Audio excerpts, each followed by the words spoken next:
I can produce the handbag at any moment. It is in my dressing room at home. I really think that should satisfy you, Lady Bracknell. Me, sir?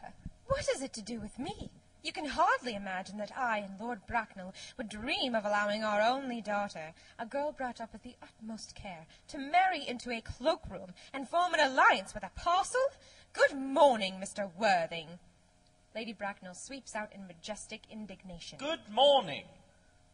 Algernon, from the other room, strikes up the wedding march. Jack looks perfectly furious and goes to the door.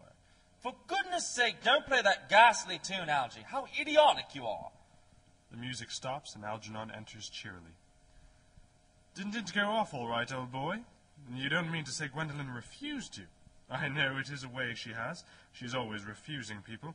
I think it is most ill-natured of her. Oh, Gwendolen is right as a trivet. As far as she is concerned, we are engaged. Her mother is perfectly unbearable. Never met such a gorgon. I don't really know what a gorgon is like, but I am quite sure that Lady Bracknell is one. In any case, she is a monster, without being a myth, which is rather unfair. I beg your pardon, Algy. I suppose I shouldn't talk about your own aunt in that way before you. My dear boy, I love hearing my relations abused. It is the only thing that makes me put up with them at all.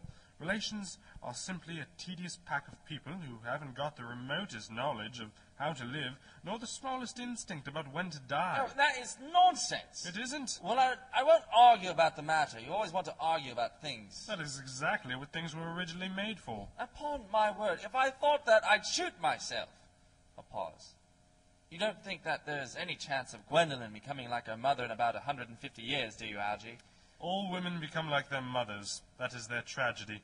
No man does. That's his. Is that clever? It is perfectly phrased, and quite as true as any observation in civilized life should be. I am sick to death of cleverness. Everybody is clever nowadays. You can't go anywhere without meeting clever people. The thing has become an absolute public nuisance. I wish to goodness we had a few fools left. We have. I should extremely like to meet them. What do they talk about? The fools? No, about the clever people, of course. Now, what fools?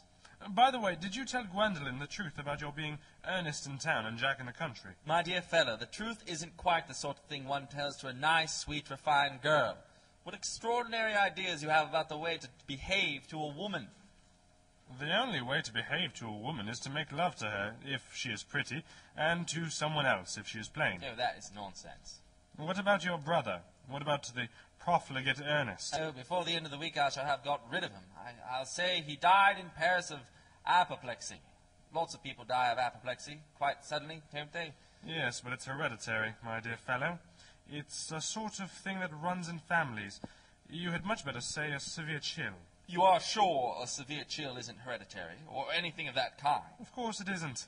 Very well, then. My poor brother Ernest to be carried off suddenly in Paris by a severe chill. That gets rid of him. But I thought you said that Miss Cardew was a little too much interested in your poor brother Ernest. Won't she feel his loss a good deal?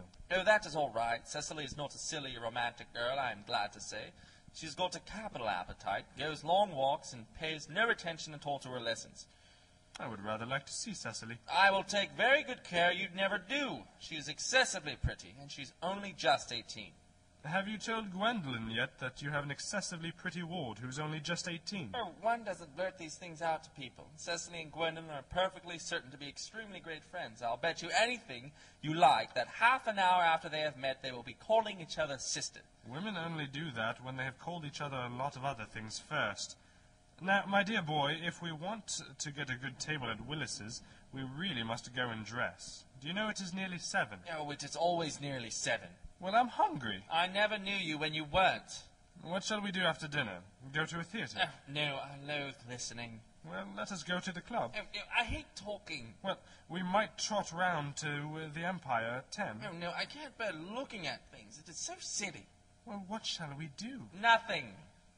It is awfully hard work doing nothing. However, I don't mind hard work when there is no definite object of any kind. Enter Lane. Miss Fairfax. Enter Gwendolen. Lane goes out. Gwendolen, upon my word. Algy, kindly turn your back. I have something very particular to say to Mr. Worthing. Really, Gwendolen, I don't think I can allow this at all. Algy, you always adopt a strictly immoral attitude towards life. You're not quite old enough to do that. Algernon retires to the fireplace. My own darling. Ernest, we may never be married. From the expression on Mamma's face, I fear we never shall. Few parents nowadays pay any attention to what their children say to them. The old-fashioned respect for the young is dying out. Whatever influence I ever had over Mamma, I lost at the age of 3. But although she may prevent us from becoming man and wife, and I may marry someone else, and marry often, nothing that she can possibly do can alter my eternal devotion to you. Dear Gwendolen. The story of your romantic origin, as related to me by Mamma, with unpleasing comments, has naturally stirred the deepest fibers of my nature. Your Christian name has an irresistible fascination. The simplicity of your character makes you exquisitely incomprehensible to me. Your town address at the Albany I have. What is your address in the country? The Manor House, Woolton, Hertfordshire. Algernon, who has been carefully listening, smiles to himself and writes the address on his shirt cuff, then picks up the railway guide. There is a good postal service, I suppose. It may be necessary to do something desperate. That, of course, will require serious consideration. I will communicate with you daily. My own one. How long do you remain in town? Till Monday.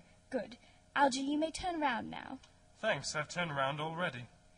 You may also ring the bell. You will let me see you to your carriage, my own darling. Certainly. To Lane, who now enters. I will see Miss Fairfax out. Yes, sir. Jack. And Gwendolen. Go off. Lane presents several letters on a salver to Algernon. It is to be surmised that they are bills, as Algernon, after looking at the envelopes, tears them up. A glass of sherry, Lane. Yes, sir. Tomorrow, Lane, I am going Bunburying. Yes, sir. I shall probably not be back till Monday. You can put up my dress clothes, my smoking jacket, and all the Bunbury suits. Yes, sir. Handing sherry. I hope tomorrow will be a fine day, Lane. It never is, sir. Lane, you're a perfect pessimist. I do my best to give satisfaction, sir. Enter Jack. Lane goes off. There's a sensible, intellectual girl. The only girl I ever cared for in my life. Algernon is laughing What on immoderately. earth are you so amused at? Oh, I'm a little anxious about poor Bunbury, that is all. If you don't take care, your friend Bunbury will get you into a serious scrape someday. I love scrapes. They are the only things that are never Oh, serious. that's nonsense, Algy. You never talk anything but nonsense. Nobody ever does. Jack looks indignantly at him and leaves the room. Algernon lights a cigarette, reads his shirt cuff, and smiles. Act drop. End of Act 1.